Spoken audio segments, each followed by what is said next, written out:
तो दोस्तों आप देख रहे हैं नॉलेज लाइफ और मैं लेकर आया हूँ बिहार बोर्ड 10वीं परीक्षा के लिए साइंस का महत्वपूर्ण ऑब्जेक्ट सवाल का शुरू करते हैं। अब आज का क्वेश्चन नंबर 1 है, प्रकाश की किरण गमन करती है।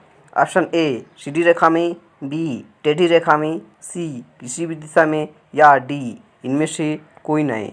तो आंसर है सी, आंसर है ए सीधी रेखा में। क्वेश्चन नंबर 2 है, प्रकाश का वेग न्यूनतम होता है। ऑप्शन ए निर्वात, बी जल में, सी वायु में या डी कांच में। आंसर होगा डी कांच में। क्वेश्चन नंबर इस तरह से क्वेश्चन नंबर 3 है,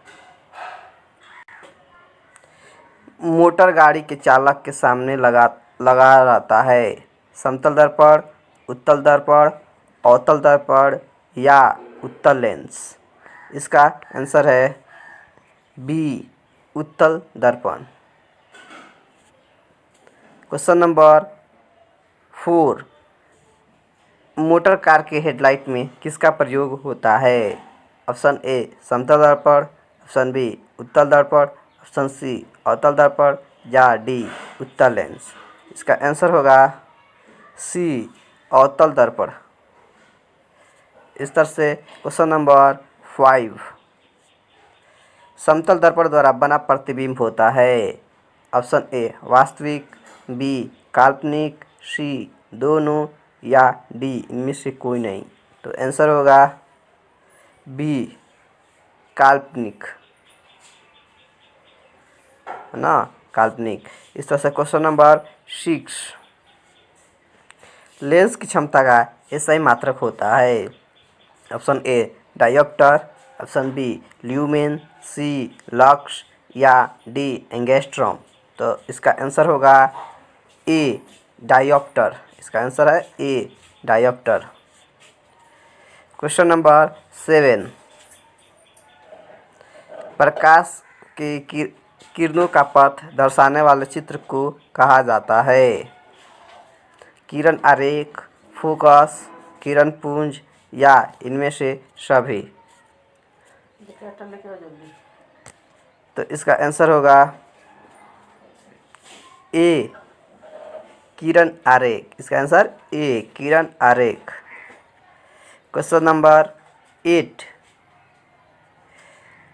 2D क्षमता वाले लेंस का फोकसांतर होता है। Option A 20 centimetre, B 30 centimetre, C 40 centimetre या डी 50 सेंटीमीटर।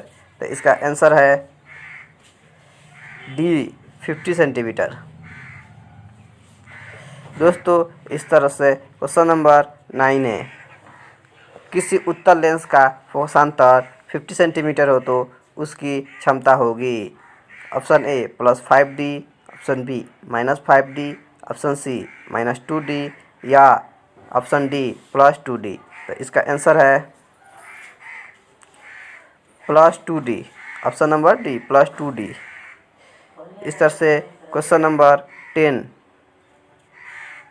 प्रकाश के किरणों के समूह को कहते हैं। प्रकाश के किरणों के समूह को कहते हैं। ऑप्शन ए प्रकाश स्रोत, ऑप्शन बी किरण पुंज, ऑप्शन सी प्रदीप या डी प्रकीर्णन। तो इसका आंसर है बी किरण पुंज। प्रकाश के किरणों के समूह को किरण पुंज कहते हैं। जैसे क्वेश्चन नंबर 11,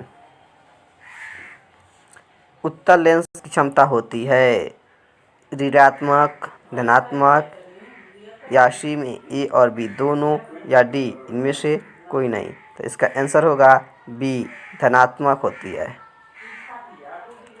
जैसे क्वेश्चन नंबर 12, अवतल लेंस की क्षमता होती है। ऑप्शन ए ऋणात्मक, ऑप्शन बी धनात्मक, ऑप्शन सी ए और बी दोनों या डी इनमें से कोई नहीं।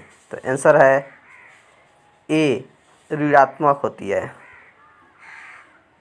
जैसे क्वेश्चन नंबर 13, उत्तल लेंस को कहते हैं। उत्तल लेंस को कहते हैं।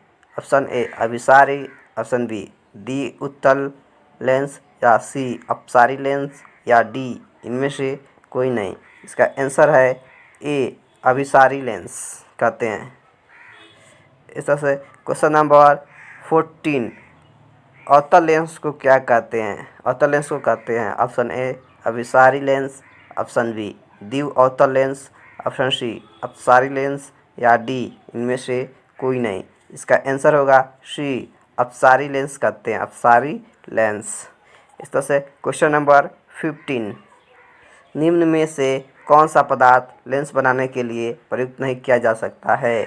ऑप्शन ए जल, ऑप्शन बी कांच, ऑप्शन सी प्लास्टिक या डी मिट्टी। इसका आंसर है डी मिट्टी। मिट्टी का इस्तेमाल नहीं कर सकते हैं। तो क्वेश्चन नंबर 16, किस दर्पण से हमेशा वस्तु छोटा प्रतिबिंब प्राप्त होता है? यानी किस दर्पण में वस्तु का प्रतिबिंब छोटा दिखाई देता है? ऑप्शन ए समतल, बी उत्तल, सी अवतल या डी इनमें से कोई नहीं। इसका आंसर है बी उत्तल। क्वेश्चन नंबर 17, किस दर्पण से वस्तु का प्रतिबिंब बड़ा बनता है? ऑप्शन ए समतल, बी अवतल, सी उत्तल या डी इनमें से कोई नहीं। आंसर है बी अवतल। अवतल में वस्तु का प्रतिबिंब बड़ा बनता है। क्वेश्चन नंबर 18, प्रकाश के परावर्तन के कितने नियम हैं? Option A 1, option B 2, option C 3 या ऑप्शन डी 4। तो इसका आंसर है 2। प्रकाश के परावर्तन के 2 नियम होते हैं। क्वेश्चन नंबर 19, जब प्रकाश की किरण हवा से कांच में प्रवेश करती है तो मुड़ जाती है। ऑप्शन ए अभिलंब से दूर, ऑप्शन बी अभिलंब के निकट, ऑप्शन सी अभिलंब के समानांतर या डी इनमें से कोई नहीं। तो इसका आंसर होगा अभिलंब के निकट। आंसर बी अभिलंब के निकट। तरह से क्वेश्चन नंबर 20, फोटोग्राफी कैमरा का अभिदृश्यक होता है। ऑप्शन ए उत्तल लेंस, ऑप्शन बी अवतल लेंस, ऑप्शन सी उत्तल दर्पण, ऑप्शन डी अवतल दर्पण। तो इसका आंसर होगा ए उत्तल लेंस। आंसर होगा ए उत्तल lens. Question number 21, side mirror के रूप में प्रयुक्त होता है। ऑप्शन ए अवतल दर्पण, ऑप्शन बी उत्तल दर्पण, ऑप्शन सी उत्तल लेंस या डी प्रिज्म। इसका आंसर होगा बी उत्तल दर्पण। इसका आंसर है बी उत्तल दर्पण। क्वेश्चन नंबर 22, एक अवतल दर्पण की फोकस दूरी 10 सेंटीमीटर है तो उसकी वक्रता त्रिज्या होगी। ऑप्शन ए 10 सेमी, option B 20 centimetre, option C 5 centimetre या डी 40 सेंटीमीटर। इसका आंसर होगा बी 20 सेंटीमीटर। क्वेश्चन नंबर 23, निर्गत किरण एवं अभिलंब के बीच के कोण को क्या कहते हैं? यानी कौन सा कोण होता है? ऑप्शन ए आपतन कोण, बी परावर्तन कोण, सी निर्गत कोण या डी इनमें से कोई नहीं। इसका आंसर होगा बी परावर्तन कोण कहते हैं, परावर्तन कोण। क्वेश्चन नंबर 24, सरल सूक्ष्मदर्शी में किसका उपयोग होता है? यानी किस दर्पण का उपयोग होता है या लेंस का? ऑप्शन ए अवतल दर्पण, बी उत्तल दर्पण, सी अवतल लेंस या डी उत्तल लेंस। तो इसका आंसर होगा डी उत्तल लेंस का। क्वेश्चन नंबर 25, किस लेंस के द्वारा सिर्फ काल्पनिक प्रतिबिंब बनता है? ऑप्शन ए उत्तल, बी अवतल, सी बायोफोकल या डी इनमें से कोई नहीं।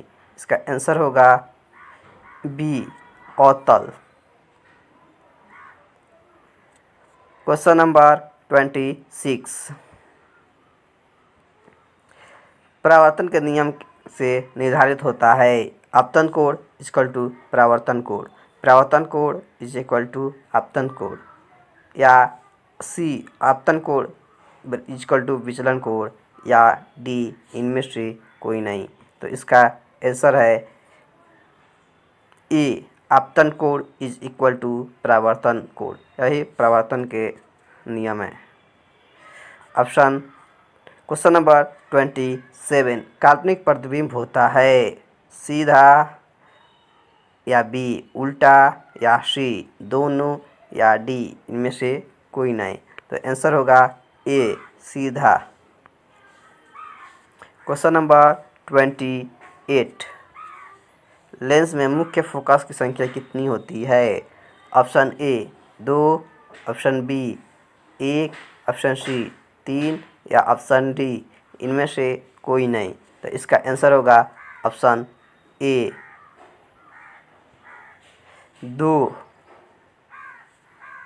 Question number 29, question number 29, search light का परावर्तक सतह होता है? ऑप्शन ए उत्तल, बी अवतल, सी समतल, या डी इनमें से कोई नहीं। इसका आंसर होगा